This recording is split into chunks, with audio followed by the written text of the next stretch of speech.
if your shoulder blade is out of place, it's not in the right position, you can easily cause shoulder pain, headaches, a number of different problems. We're going to show you 4 tests you can do at home. You'll need a second person to do these, probably a family member or friend, because you got to have your shirt off or a sports bra. Okay, let's look at it.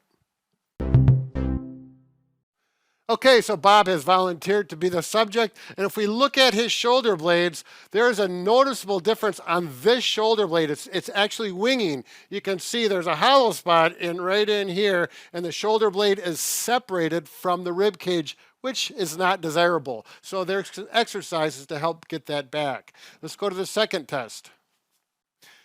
Okay, the second test is you look and you have to feel where the edge of the shoulder blade is, and I drew a line here, that's the edge here. Now this shoulder blade, this is the edge of that shoulder blade or scapula, and then there's a line right where the spine is, where the bumps are, the spinous processes. Now, typically the measurement should be 3 inches plus or minus a 1/4 inch or so, and you can see there's a vast difference between here. Here we're at about, if I measure that, it's about 2 3/4 inches. If you measure this, we're about 4 inches. And just so it bears to witness that this is Bob's painful side.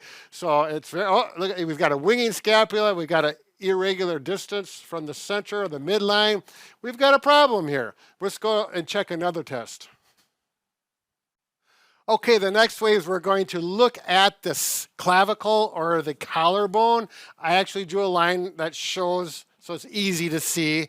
Now, if we look at Bob, if the collarbone is horizontal like this one is, or it's close to being horizontal, that's abnormal typically, particularly if the other one, you can see this one goes up.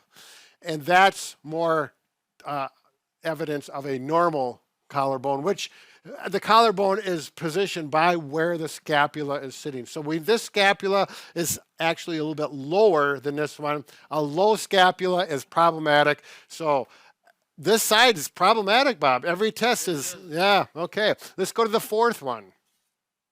Okay, the last test. This you do not want to do in a bed. Probably a carpeted floor would be the best. We're going to use this massage table. It'll work okay, but nothing that's too soft. And there's bones right here. It's called the acromion. The bottom edge, I got a black mark there. You can feel that bone right there. You can put a mark on it. And I marked both sides.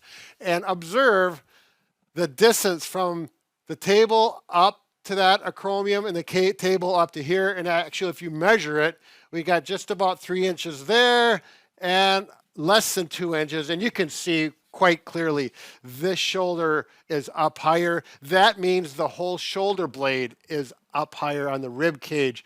So all 4 of your tests, Bob, I'm afraid your right side is problematic on every one, which is not that unusual. So there are exercises to try to bring that scapula back where it belongs. This video does not have them. That's not the purpose of this video. We do have videos on Bob and Brad YouTube channel on how to strengthen the middle trap, the lower trap, as well as a trap. Well, no, what's the one in the the rhomboids, yes. So look those up and you'll find some nice exercises to remedy this. All right, Bob, thank you for your cooperation. It's been wonderful. It's been fun. Now let's get your shirt back on so we don't have to look at you. Take care.